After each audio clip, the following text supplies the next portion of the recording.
আর যাবে কতদিন, জনতা জেগেছে এবার, আদায় করবে সুদিন। এসেছে ফারুকী ভাই, অন্যায় হবে শেষ, দাড়ি পাল্লা এবার গড়বে বাংলাদেশ।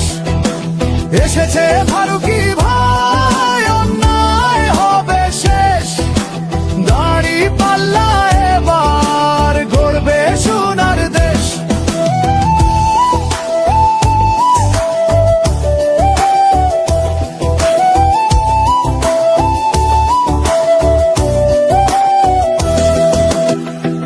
ও ভাই ইসলামপুরবাসী, বলছি যে আমি, সর্বত্র সব আসনের মোরা এক হয়ে বলি, ফারুকী ভাই যখন হাতে নিয়েছে